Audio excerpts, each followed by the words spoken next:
你以为的对方是真实的他吗？他看着他，心里的火越烧越旺。你从来没变过，还是一样自私、冷漠，只顾自己。他没回话，脸色不变，继续滑着手机。他几乎忍不住要把手机抢下来砸碎。这不是第一次这样的场景，从恋爱时甜言蜜语的热恋，到结婚后沉默到令人抓狂的日常。他觉得自己像是爱上一个版本 1.0 的人，结果结婚后才发现下载的是 demo 版，而且没有更新。但问题是，他真的没变吗？还是他从来没真正看懂过他？或者这场婚姻从一开始，他们根本就在爱一个想象出来的彼此。加菲是典型的浪漫理想派，她爱看日剧、韩剧、爱情小说，脑中总有个画面，丈夫就是那种下班会帮她带豆花，记得她大姨妈来，还会在她不开心时哄她睡觉的完美暖男。交往时，智任刚好也很贴心，每次见面都会准备小惊喜。她心想，就是他了。结婚3年后，智任每天加班，回家第一句话是有吃的吗？接着打开电视，然后睡觉，周末睡到中午，吃饭只想点外送，更别提什么哄他睡觉。他连他在哭都常常没注意到。加菲气到不行，甚至怀疑自己是不是嫁错人。但朋友的一句话让他顿住了。智任一直都这样啊，当初你爱上的不就是他本来的样子吗？还是你以为你能改变他？这句话像一记闷棍打醒他。他突然发现自己爱上的也许不是智任本身，而是他脑中智任应该成为的样子。当现实的他跟想象中的他出现差距时，他气的不是他，而是自己的梦碎。你认识的是他的行为，还是他的动机？很多婚姻的误解发生在一个小小的错误上，我们只看到对方做了什么，却没理解他为什么这样做。志伟是一个做事谨慎、习惯安排计划的人。结婚后，他常对妻子小云说，钱要存起来，万一有急用怎么办？小云则觉得他超级抠门，每次想买点喜欢的小东西，对方都说等下个月。有一次他真的忍不住了，你到底是娶我回家当老婆，还是当投资标的？两人大吵一架，志伟才突然红着眼说，我怕啊，我爸以前赌博输掉家产，我从小就过得很苦，我不想我们也变成那样。那天起，小云第一次看懂了他的抠门背后，其实是来自一个小男孩的恐惧。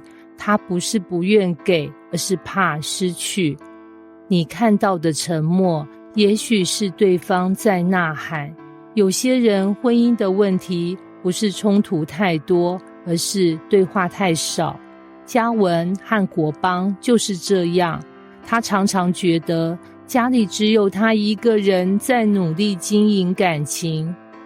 你都不关心我在想什么，做什么，甚至我穿什么，你都没反应。你到底有没有把我当一回事？国邦总是回答，有啊，只是我不知道要说什么。久了，嘉文对他的沉默感到愤怒，甚至感到羞辱。直到有一次，婚姻咨商师问国邦，你为什么都不讲话？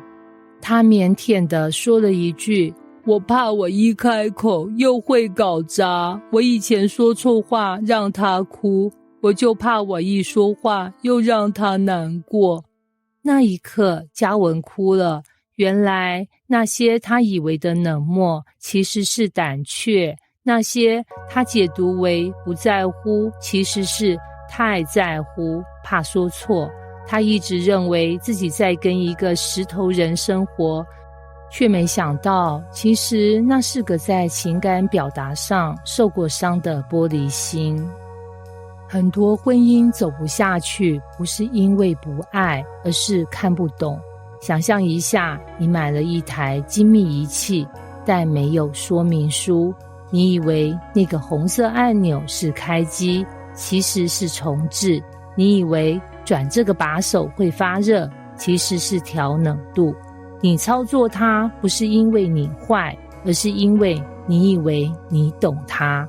婚姻也是这样，我们不是不爱对方，而是爱错了方式；不是没努力，而是努力的方向错了。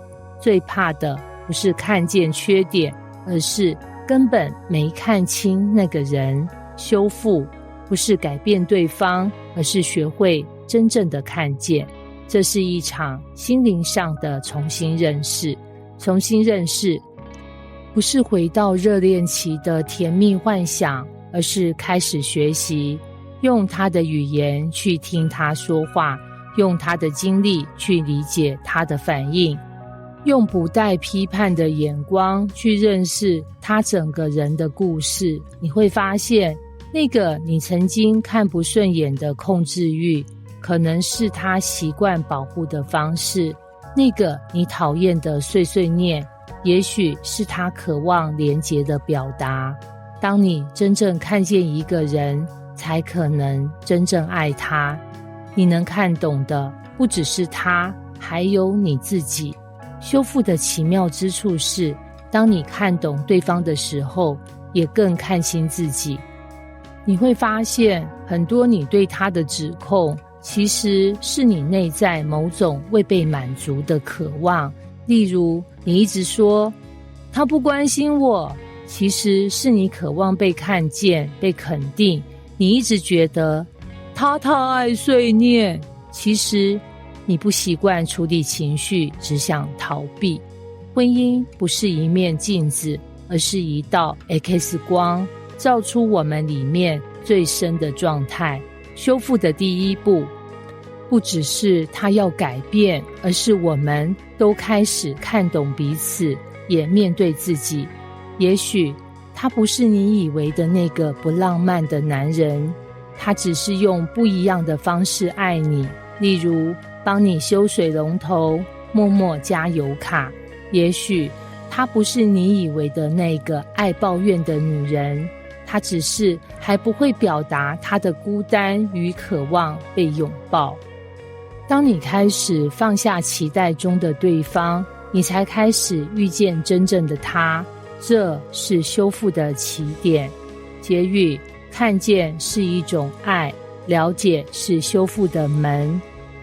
改变的第一步是认出真实的彼此。你以为的对方不一定是真实的他，但当你开始看见，那才有机会走进一段真正有温度、有理解、有未来的关系。